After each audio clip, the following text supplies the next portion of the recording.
Hello friend, welcome to my lattes. I'm AJ, and in today's video I will be making small batch, perfect, gluten-free focaccia. If that's something you want to see, then do not adjust your screen.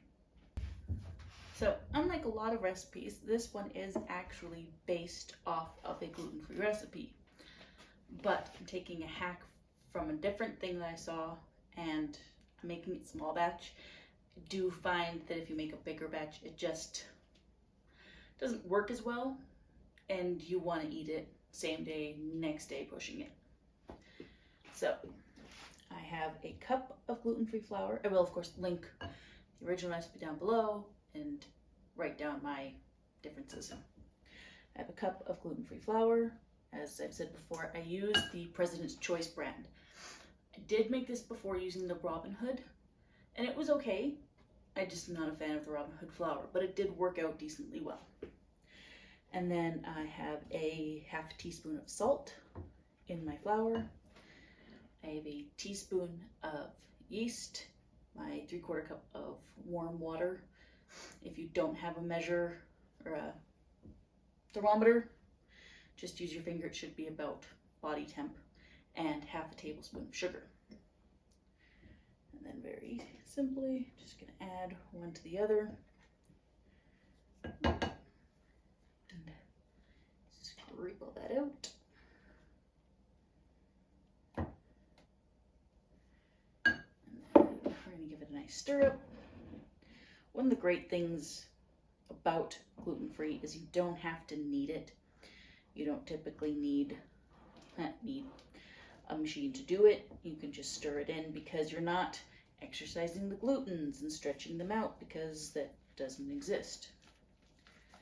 It also means, though, you do want to make sure you're adding that little bit of extra sugar, because that's all the yeast has to feed off of. It doesn't expand with the flour, but it will eat the sugar, so it's not a sweet loaf. Did I do that last time? I did. I added an extra tablespoon of flour, because you do want it to look wet, but you don't want it to be like soggy. So I'll be adding an extra tablespoon, because the original recipe is 2 1/4 cups. So doing a cup and a tablespoon will give you, gives it that more shaggy kind of texture. You don't need a lot. Anyway, so mix your dough. And then one of the tricks for this is, instead of letting it rise in here, because you only really get one good rise out of gluten-free, you're going to have your loaf pan prepared. Put your olive oil in.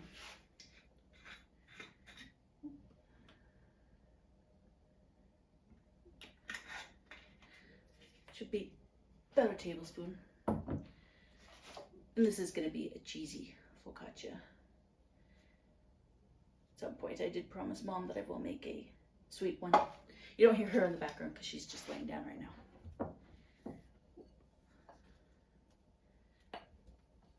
And pop it in. And you do want to spread it out as much as you can.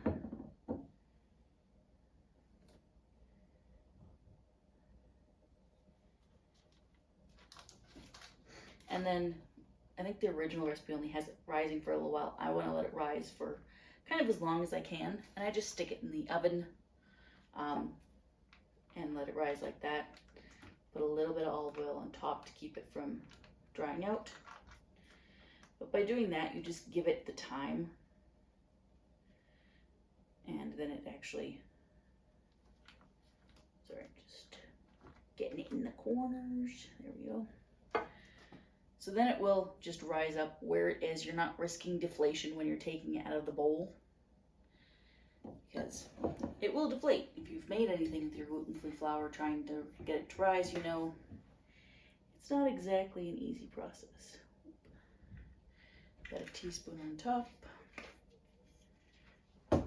it's not for you, Misty. And then you're just gonna kind of spread it around and come up. Yeah. She knows I'm talking to myself, so, well, to you. And then, very simply, I'm just gonna pop it in the oven and let it rise as long as you can. I won't be baking it till like probably 5 o'clock, so about 4 hours. And that should give it time to rise up enough, and then we'll come back and I'll show you dimpling, and then you bake it, put your cheese on, bake it again. We'll be back. Alright, so my focaccia has actually risen very nicely. It's got some bubbles in it, and I'm just going to, with clean hands, give it a little bit of dimpling. You don't want to dimple it too much or you'll lose all that rise. And then it's baking 450 for 10 minutes, and then I'm going to take it out, put cheese on top, and bake it for another 10.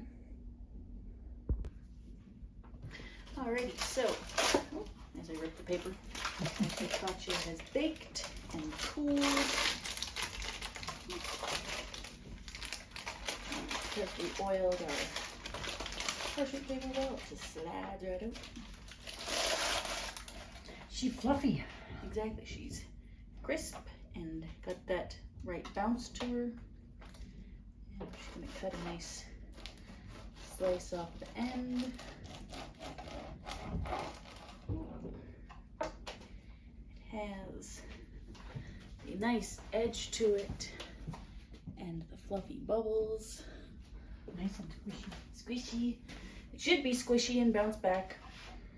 Like I said, doing this small batch, it just works better. It keeps it fresher, unless you're having a big party of Gluten-free people? Gluten-free people. And if so, and you're gonna follow the exact other person's recipe, do skip the extra quarter of yeast, because I do find gluten-free goes from, oh, it froze, to yeasty really quick.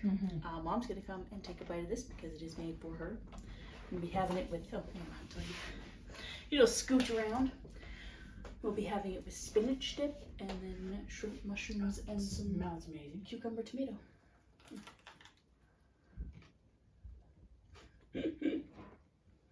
Crisp and chewy. You can have the focaccia and it's gluten-free. No problem. You can take that with you. And then the other half, I'm just gonna pop in the freezer because, like I said, it doesn't really last great out. It kind of dries out. But if you pop it in the freezer as soon as it's fully cool, then you can reheat it and it'll give it that second life back. Hope you enjoy. Till next time, stay caffeinated, stay cozy.